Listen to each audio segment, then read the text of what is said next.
having telephone calls at 2 o'clock in the morning. It's been a nightmare. Oh no. Right. No, it's recording. May we welcome you to, if you want to come this way, whichever way you find more comfortable. I'll take any hands out of your way. Okay, thank you. First things first, I better have some of this because I'm warm and end up losing my voice otherwise. I'll take my bottle of water. Thanks for bringing the water anyway. What's right there? Yeah? Think about villains, they can be fun. Yeah, they can do, yes. Like film Michelin extenders. I think it's fun. Like film Michelin extenders. Yeah. Good people. Okay then. Okay. Funny people can be very boring. Really? That's why we need some, what's the word? Listen to this other man, what he's saying. This John. Well, Pickwick Papers. Yeah, it's contentious. And that's better than everybody agreeing. Yeah. Oh, not too Yeah, much. except Unless Too much they're tension. like Sheila was with me and saying something really, because we talked about, and she knows my feelings, and yet she just has something excruciating. Okay. Ready then? Okay. You need told you know So, this. See, I don't Well, argue no, with because you. I do try not to offend people, No, I know you do, no. No, you're very good, aren't you? but she probably just forgot. Yeah. People do, and we all say things to them. Rosie, how long is your talk? How long is it? oh, go until midnight. I know, about half an hour, half an hour, 35 minutes. I think that's rather okay. We finished by Yeah. we finished by about 2:10. Oh no, that's fine. I think that if they don't have any book, they don't mind us, you know, not Otherwise- being intense. Otherwise, I'll go until the early hours, you know. No, I'm only playing. Okay, well, I've called this talk Charles Dickens at Studying Villainy. People have asked me sometime in the past why I'm a fan of Charles Dickens and why I like his novels, right? And as I've thought about it, I've narrowed it down to two reasons. The answer twofold. First of all, I like the way he goes on the attack against what he sees as corrupt and inefficient and ineffective in Victorian society. Now, whereas Anthony Trollope, who like Dickens had a difficult childhood, sought to ingratiate himself with the establishment, Dickens was an angry rebel against it. And that's why I like him so much, because he's an angry rebel. It just attracts me. So, as we well know, Charles Dickens attacks the racket of the administration of the Poor Law in Oliver Twist, right? And it was a racket, you know. He attacks cruel and sadistic and ignorant teachers, especially those who make a killing out of running private schools. So you see that in David Copperfield and more so in Nicholas Nickleby. He attacks corrupt lawyers and politicians in Bleak House, and then he attacks the bureaucracy of the civil service in Little Dorrit. Absolutely wonderful. Well, the second reason why I like the novels of Charles Dickens is really the presence of an assortment of villains or baddies. Now that probably says more about me as a person than it does about Charles Dickens. You know, maybe it's my fascination with the darker things of life. I don't know. I think that's you to decide. Now, when I was growing up in London, my home city, my favourite aunt, Aunt Julie, sadly no longer around, she spent more time with us at my parents' home when her mother died. Now, eventually she came to live with us. I was a teenager then, and as a girl, Aunt Julie had read the novels of Charles Dickens. Now that's quite something for a girl or a boy to read Dickens novels, because I mean, as we know, a lot of them have got very complex plots. You know, Little Dorrit, Our Mutual Friend, Bleak House, are very quite involved and complex. You know, need a lot of concentration. But when Aunt Julie started to tell me about the villains, or the baddies, the people like Quilp, Squeers, Pecksniff, Uriah Heep, I really got interested. Now, I had, up to that time, I had read Christmas Carol, and I did rush read, when I was at school, Oliver Twist. I mean, I kind of left it, and it was due back to the library, and I could have renewed it, but I read it too quickly. I've come back to it since. But about this time, when I was 13, it was the February half term of 1969, I remember saying to Mum one day, I don't know what to do, Mum, there's no school on. Mum's reply, join the library. Thank you, Mum.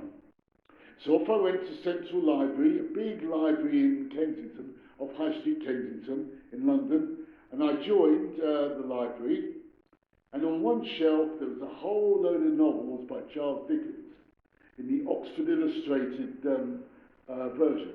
I think I said to you before that I once went to Crispin, I think the Oxford Illustrated, which you can still see sometimes, are the best editions, you know. I remember once going to Crispin's house for one of his Christmas readings, and he had a whole set of them, you know, brilliant.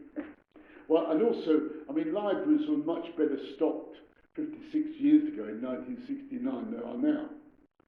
So I saw these Dickens novels on the shelf, and guess what I picked up? Barnaby Rudge. And the rest, they say, is history. Very good. I mean, I think, we were talking about before, wasn't it? I think Barnaby Rudge was a good choice because of all Dickens' novels, I think, if I'm not mistaken, it's got the most baddies in. So it's got Ned Dennis, the hangman, Mr. or later he becomes Sir John Chester. Barnaby's own father is a really nasty piece of work. He's a murderer. There's Stagg, the blind man. And I suppose you could include Hugh, who's the wild gypsy ostler at the Maypole. I mean, yeah, he is kind of a baddie because he does try it on with Dolly Varden. And he actually steals from her. So it just...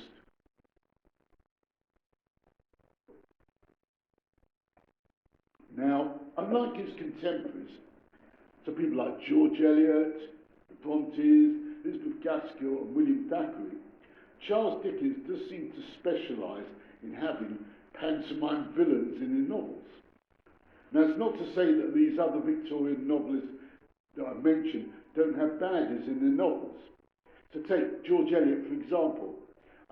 She's got Dunstan Cass in Silas Marner, and also in there's Henry Grandcourt in Daniel Deronda. They're both really nasty pieces of work, you know, both of them are.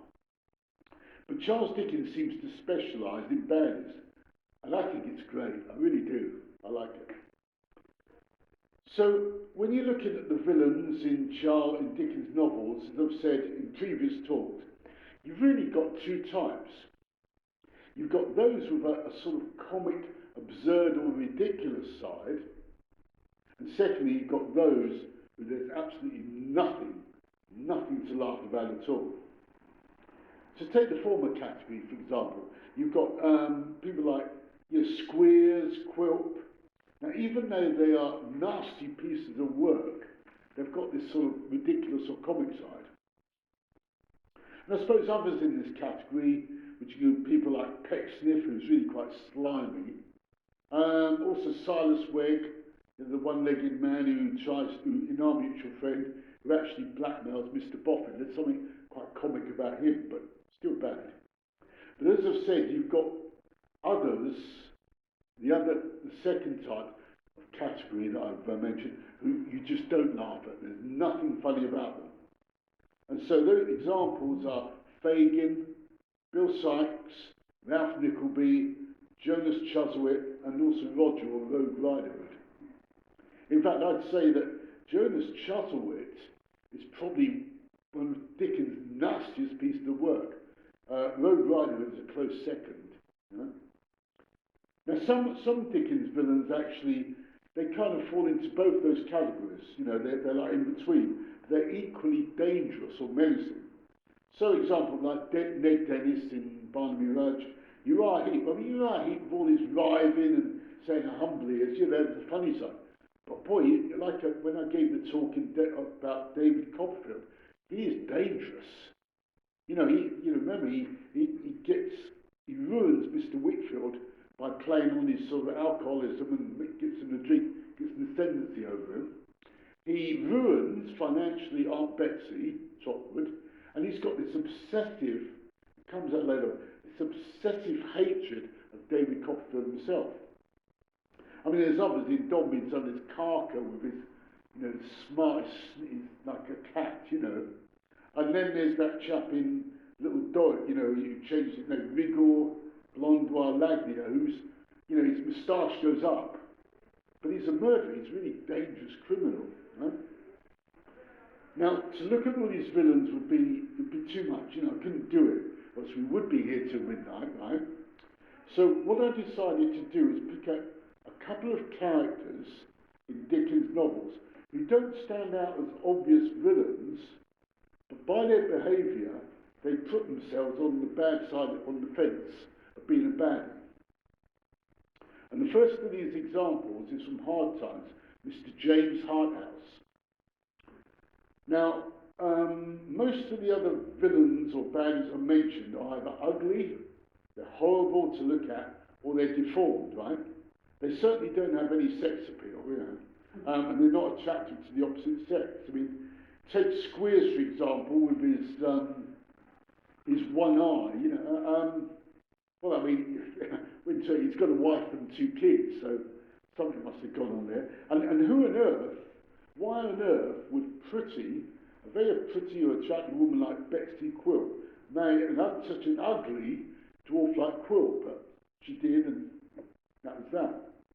But James Harthouse in Hard Times, not like any of these, he's good looking, probably very attractive to women, and, you know, well, he is. And let's look at how he's described in Hard Times, when it's Mrs. Sparsit's description of him.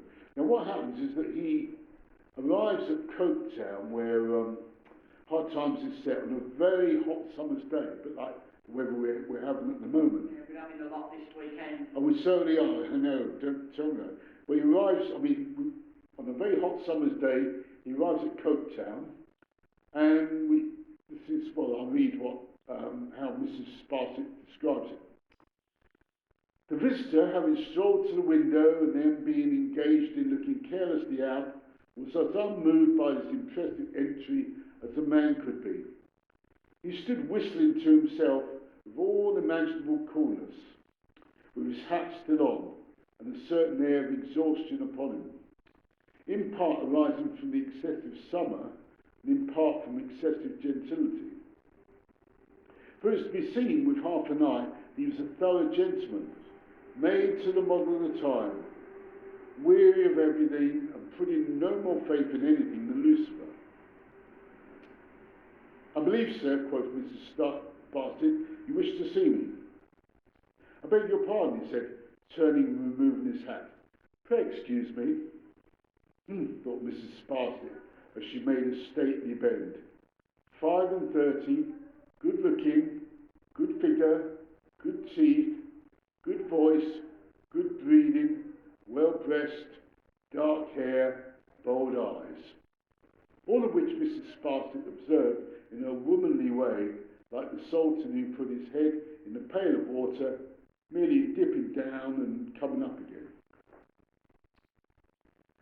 So, you know, he's, you know, as we see from Mrs. Sparsit's description of him in Hard Times, he's very attractive to women. I mean, you know, he's probably the type of man, bearing in mind he's 35, mid-30s, he's probably, I mean, we're not told by Dickens, but he's the type of man who's probably had flings with women in the past. And he is attractive to women. So no wonder that Louisa, who's married to the obnoxious Bounderby, who's twice her age, no wonder she's drawn towards this good-looking, charming, cynical man in the world. Now what James Harthouse does is plainly bad. It really is bad. Why? Because he wants to seduce, have a fling, and probably have sex with a married woman, such as Louisa. And basically this is ruin her. It would completely ruin her. It's hard for us to imagine this in the 21st century, but something like that would ruin Louisa.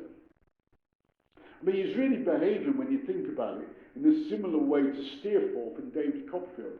You know, Steerforth's another charming, good-looking young man, you know, well-presented, good-looking, who elopes with little Emily, even though she's engaged to Ham Peggotty. And as we know, you know from the story, Steerforth gets fed up with her and dumps her in Italy when they go abroad, and little Emily's ruined. Character's gone, shot through. And as you know, I don't want to get too bogged down in David Copperfield. The best option for little Emily is to make a new start in life with her uncle. You know, to go to Australia with her uncle and also her prostitute friend Martha Endell, and make a new start over in Australia, the other end of the world, which is ruined. I mean, again, it's very hard for us in the 21st century to imagine, but if you were a woman in Victorian times and you were seduced by a man who you weren't married to, or had a fling outside marriage, or an adulterous relationship, basically you'd had it, you know. It was scandal. You were ruined, you lost your reputation, you were ostracised. I'm thinking of another example. I mean, Mill on the Floss, George Eliot's novel. Maggie Tulliver, you know, she nearly elopes with her cousin's fiance, Stephen Guest. And, you know, they're on the river, he rows, and they get to a port and he wants to go over to mainland Europe with her. But she doesn't. You know, she sort of pulls back, goes back to her hometown, St Ogg's. But even though she's gone that far with Stephen Guest, she's ostracised by St Ogg's society and totally rejected and by her older brother Tom. If you got pregnant outside marriage, it was really bad news. Very, very, you know, you really had it. I mean, look at Hetty Sorrell in Adam Bede. Tess Durbeyfield in, you know, Thomas Hardy's novel, and then there's Ruth in Elizabeth Gaskell's novel, who gets pregnant. Carrie Brattle in Anthony Trollope's The Vicar of Bullhampton. No, I didn't know that one. Thank you, Elizabeth. But there you go, you know, point taken. So, yeah, if you got pregnant, you know, as those examples and the one Elizabeth gave us, it was bad news. Now, James Harthouse knows what he's doing. And he's quite happy to pretend to be a friend to Louisa's brother Tom. Tom's another baddie, another villain. He's quite happy to be a friend to Tom, and he pretends to be a friend so that he can get his way with Louisa. So when he first meets Tom, when he arrives in Coketown, he plies Tom with, they go back to Harthouse's hotel, he plies Tom with, you know, the best tobacco, alcohol, so he can tease out of Tom just how unhappy the bad state of Louisa's marriage is to Bounderby. So he can get his way with her. And really, although he pretends to be a friend to Tom, he just got nothing but contempt for him. We see this later on in the novel when Tom's robbed a bank and he's put Stephen Blackpool in the frame, and he's really, you know, it's coming home to Tom, you know, and he confides in Harthouse because he thinks he's a friend. So I'll just take up the conversation. My dear Tom, said to Harthouse, let me try to be your banker. For God's sake, replied Tom suddenly, don't talk about bankers. And very white he looked, in contrast with the roses, very white. Mr. Harthouse, as a thoroughly well-bred man, accustomed to the best society, was not to be surprised. He could have sooner been affected, but he raised his eyelids a little more, as if they were lifted by a feeble touch of wonder. Never wonder. Albeit it was much against the precepts of his school to wonder, as it was against the doctrines of the Gradgrind College. What's the present need, Tom? 3 figures? Out with them. Say what they are. Mr. Harthouse, returned Tom, now actually crying. His tears were better than his injuries, however pitiful a figure he made. It's too late. The money is no use to me at present. I should have had it before to be of use to me. But I'm very much obliged to you. You're a true friend. A true friend. Well, well, thought Mr. Harthouse lazily. What an ass you are. He didn't say it, but he thinks it. Well, well, thought Mr. Harthouse lazily. What an ass you are. Got nothing but contempt for Tom. He doesn't say it. Well, to her credit, Louisa doesn't give in to Harthouse. She nearly does. She nearly does, but she doesn't, and then goes back to her father, Mr. Gradgrind, and throws herself on his mercy. And it's really left to her true friend, Sissy Jupe, to intervene and persuade Harthouse to repair the damages done and just leave Coketown forever and just get out of their lives forever. And it's when she does this, she goes to visit, Sissy Jupe goes to visit Harthouse in his hotel, and then we see his true colours. And so I like to just read that. And this is after Sissy's persuaded him to leave. And, yeah. She was gone. He wanted this to complete the defeat, said Mr. James Harthouse, sinking with a resigned air on the sofa, after standing transfixed a little while. The defeat may now be considered perfectly accomplished. Only a poor girl, only a stroller, only James Harthouse made nothing of, only James Harthouse, a great pyramid of failure. The Great Pyramid put it into his head to go up the Nile. He took a pen upon the instant and wrote the following note in appropriate hieroglyphics to his brother. Dear Jack, all up at Coketown, bored out of the place, going in for camels. Affectionately, Jem. He rang the bell. Send my fellow up here. Gone to bed, sir. Tell him to get up and pack up. He wrote 2 more notes, one to Mr. Bounderby announcing his retirement from that part of the country and showing where he would be found for the next fortnight. The other similar, in effect, to Mr. Gradgrind. Almost as soon as the ink was dry upon their superscriptions, he had left the tall chimneys of Coketown behind and was in a railway carriage staring and glaring over the dark landscape. The more sort of fellows might have supposed that Mr. James Harthouse derived some comfortable reflections afterwards from this prompt retreat as one of his few actions that made any amends for anything, and as a token to himself that he had escaped the climax of a very bad business.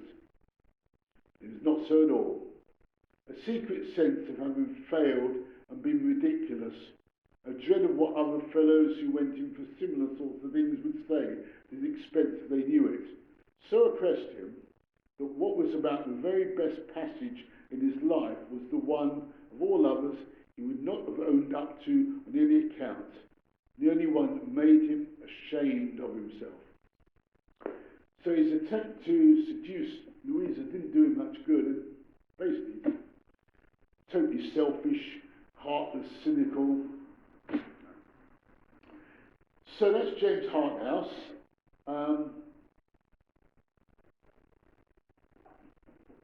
Second example I'd like to choose, that I've chosen, is from Tale of Two Cities. Barry said that Tale of Two Cities was one of his favourite novels, and I can understand why. And the person I've chosen from Tale of Two Cities is Madame Therese Defarge. Now, Therese Defarge, with her husband, they run a wine shop in a very poor quarter of Paris. As you know, Tale of Two Cities, like Barnaby Rudge, is set in the 18th century, time of the French Revolution.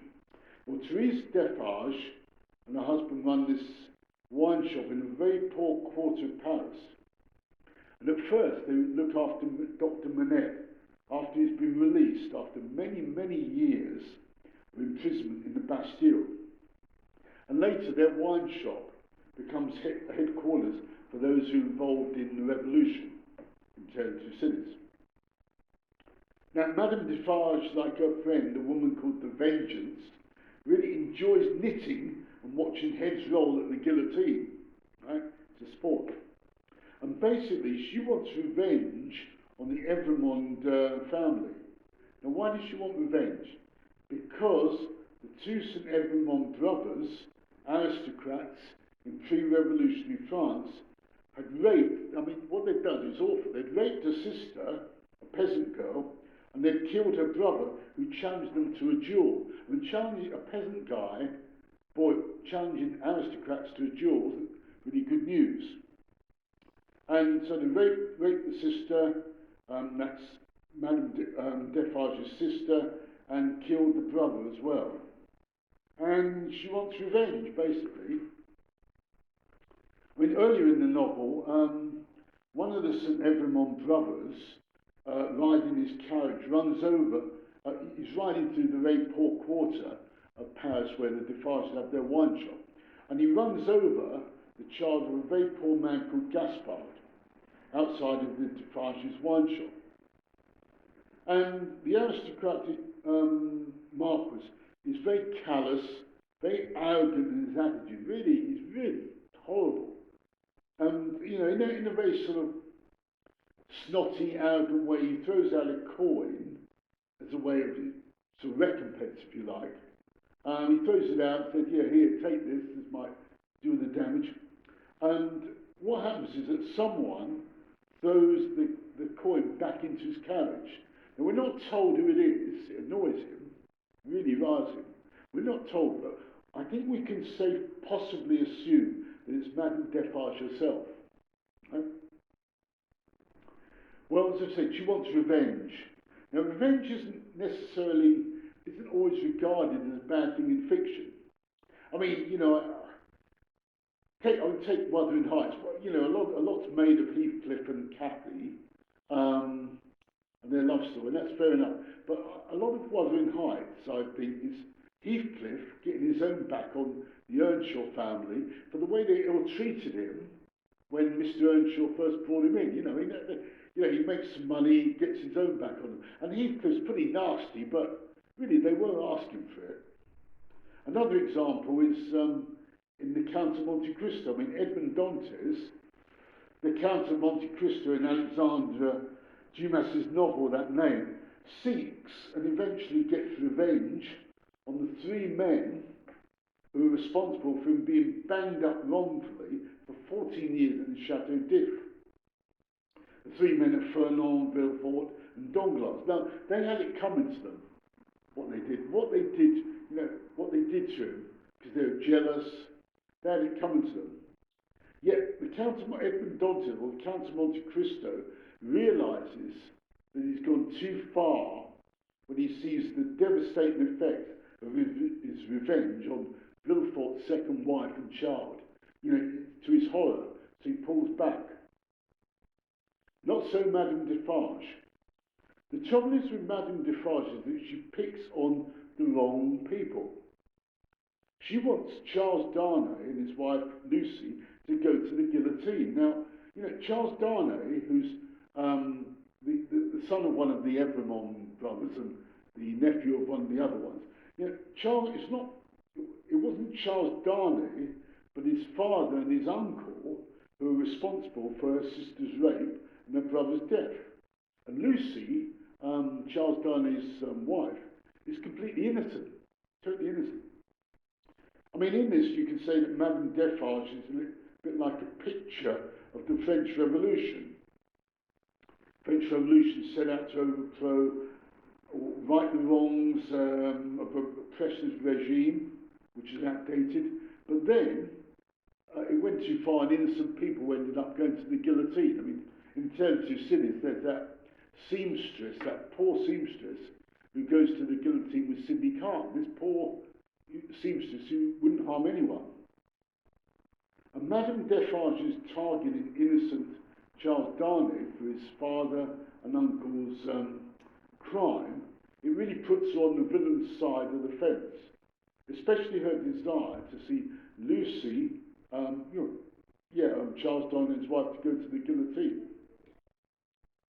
And when you think about it, it should have been Dr. Manette, Lucy's father, who would have wanted revenge. I mean, because the St. Evremond brothers, what they did, they get him to, they summon him to give medical aid to,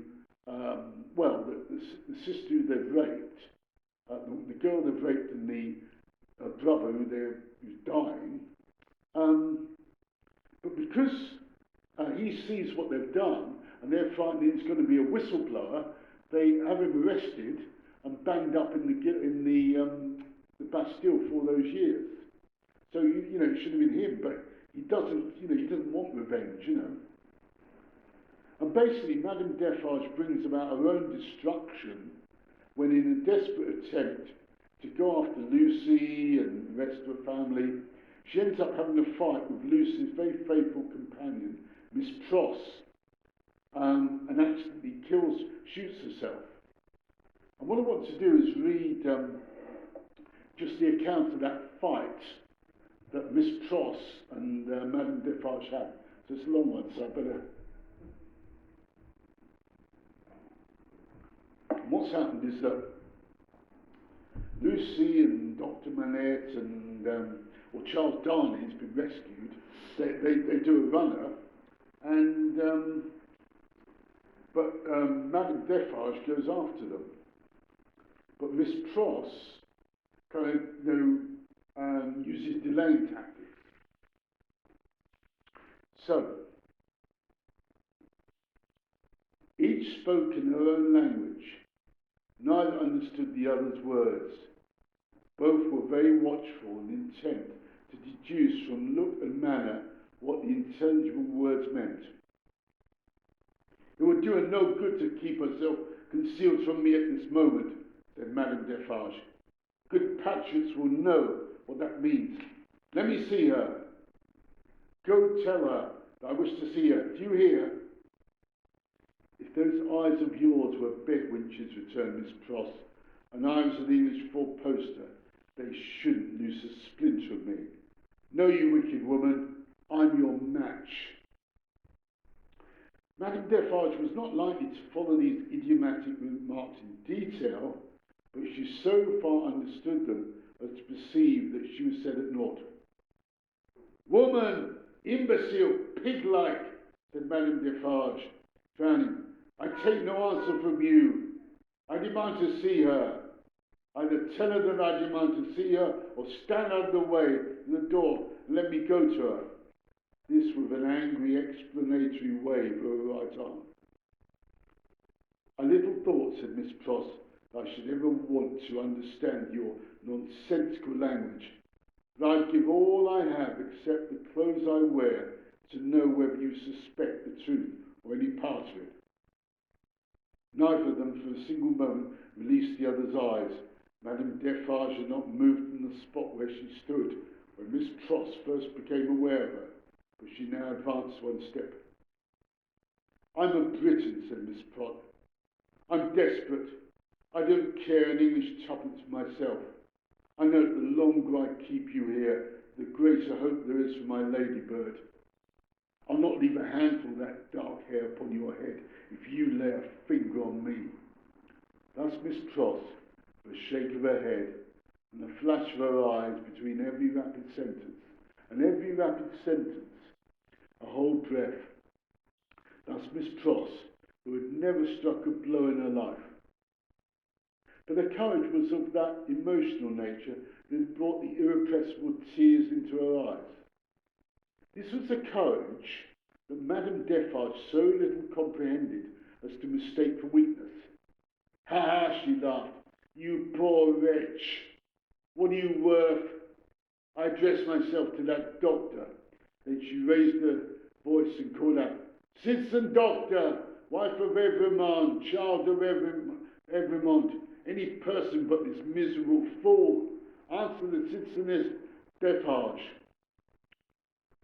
Perhaps the following silence, perhaps some latent disclosure in the expression of Miss Pross's face, perhaps a sudden misgiving, apart from either suggestion, whispered to Madame Defarge that they were gone. Via the door she opened swiftly and looked in.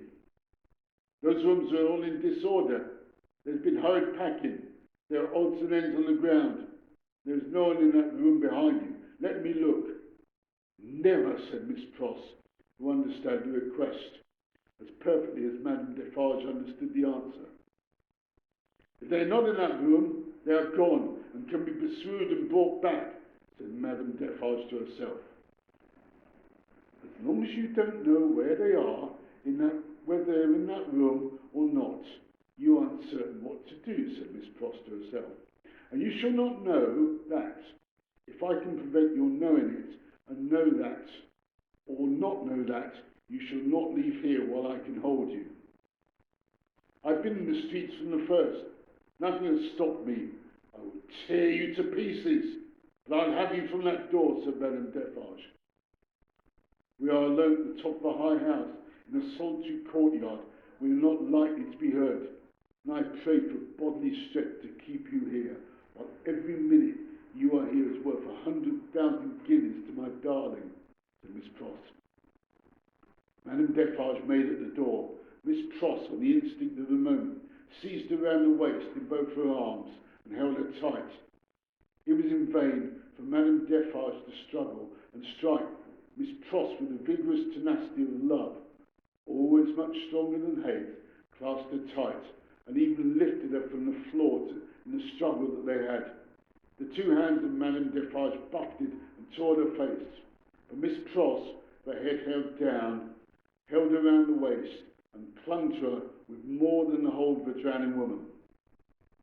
Soon Madame Defarge's hand ceased to strike and fell to her encircled waist. "It's under my arm," said Miss Pross, in smothered tones. "You shall not draw it. I'm stronger than you. I bless heaven for it, but I'll hold you till one of us faints or dies." Madame Defarge's hands were at her bosom. Miss Pross looked up, saw what it was, struck at it, struck out a flash and a crash, and stood alone, blinded with smoke. All this was in a second. As the smoke cleared, leaving an awful stillness, it passed out of the air like the soul of a furious woman whose body lay lifeless on the ground. So Madame Defarge gets killed, the accident shoots herself. And what about Miss Pross? Well, I'll end this by just telling you, reading what happens to her. Now, she's obviously escaping from Paris with Jerry Cruncher. This is what happens. So this is what she says to Jerry Cruncher. "Is there any noise in the street?" she asked him. "The usual noise," Mr. Cruncher replied, and looked surprised by the question by her aspect. "I don't hear you," said Miss Pross. "What do you say?" It was in vain for Mr. Cruncher to repeat what he'd said. Miss Pross could not hear. Could not hear him. "So I nod my head," thought Mr. Cruncher, amazed. "At any rate, she'll see that." And she did. "Is there any noise in the streets now?" asked Miss Pross again, presently. Again Mr. Cruncher nodded his head. "I don't hear it." "Gone deaf in an hour?" said Mr. Cruncher, ruminating with his mind much disturbed. "What's come to her?" "I feel," said Miss Pross, "as if there'd been a flash and a crash, and that crash was the last thing I should ever hear in this life." "Bless she ain't in a queer condition," said Mr. Cruncher, more and more disturbed. "What can she have been a-taking to keep her courage up? There's the roll of them dreadful carts. You can hear that, miss." "I can hear," said Miss Pross, seeing that he spoke to her nothing. "Oh, my good man, there was first a great crash, a great stillness, and that stillness seems to be fixed and unchangeable, never to be broken any more as long as my life lasts. If she don't hear the roll of those dreadful carts, now very nigh their journey's end," said Mr. Cruncher, glancing over his shoulder, "it's my opinion that indeed she will never hear anything else in this world." And indeed, she never did. Poor Miss Pross. I could have actually called this talk A Tale of Two Villains, couldn't I? But I didn't. That's that then.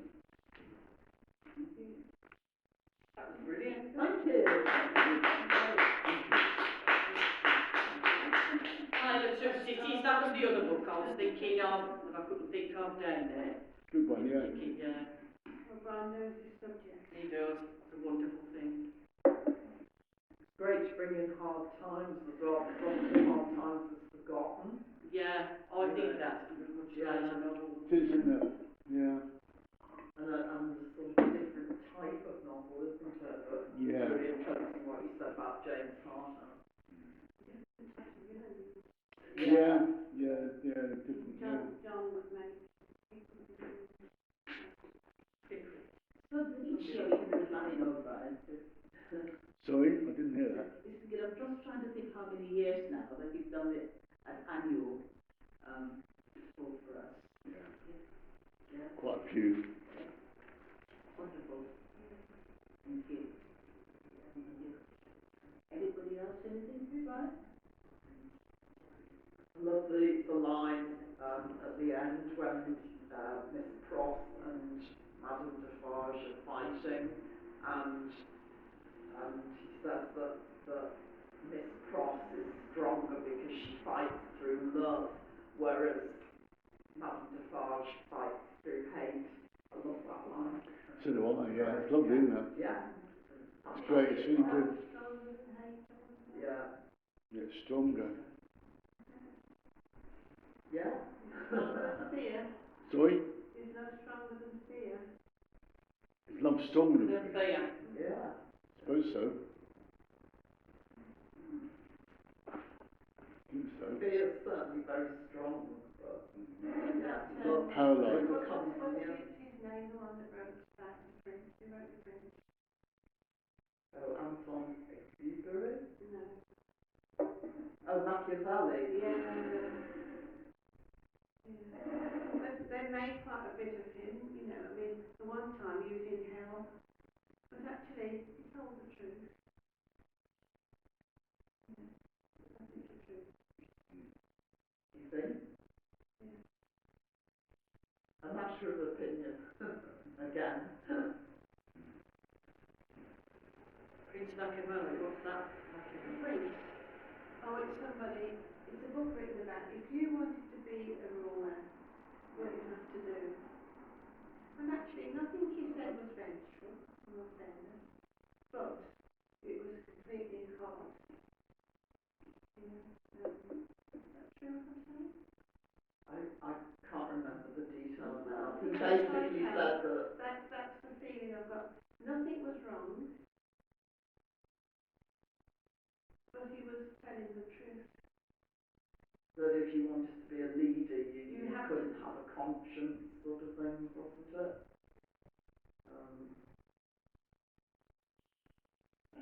I don't know. I've not read it recently and I can't remember the details. There's nothing out of revenge, just everything for that purpose. That's what you want. This is what you have to do to get it. Ruthlessness. Oh yes, And evil. Oh yeah, because Machiavellian is now another word for Oh, it evil, is isn't now, it? but then, I mean, now people pollute everything. They pollute the truth and say it's evil. Yet they go along with it. Sorry. I think they do. Everything for convenience. It's not even fear, it's convenience for us. Shame Nick had to go to the doctors and Paul doesn't come anymore and there's other people don't come. Sad really. In a way, it's good that we've got the afternoon meetings. Oh yeah. Oh, yeah. But now we're competing with a lot of, much stuff for old people. Absolutely amazing, like the poetry, the art. Yeah. There's loads of stuff for Things old for people people. to do. And then the free course on the computer. Yes, yes. I don't, Oh yeah, they haven't 12 months August since we've been with them, haven't contacted us at all. No. I don't go out at night and really. No, I don't. I'm going to the cigar But club you see, Saturday night. Yes. Yeah, This is Saturday. all daytime stuff, you see. And Yeah. everything for old people is free. Of course it is, yeah. There's a lot I of, just there's got- a book club. They were reading, the one that wrote Occupational Hazards. He was the one who wanted to be the Prime Minister and he came out from nothing. Do you remember? memory. When the last, it wasn't the last election, but the one before that, they had all these prime ministers. And somebody said, oh, she's the one with the funny face. Prime Minister. Gordon Brown. No. He wrote occupational hazard. Oh, I've got AI, I don't know. Was actually a Prime Minister. A Yeah, recent Prime Minister. Yes, we've had Boris Brown. Johnson. No, it wasn't. It wasn't. He was just one trying to be the Standing prime to be Prime minister, Minister. and they're all debating, and he got so worked up. You could see actually that he wasn't. He wasn't prime minister material. William Hague. Which party was he? Ed Miliband. No. Which party was he? William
Thank you.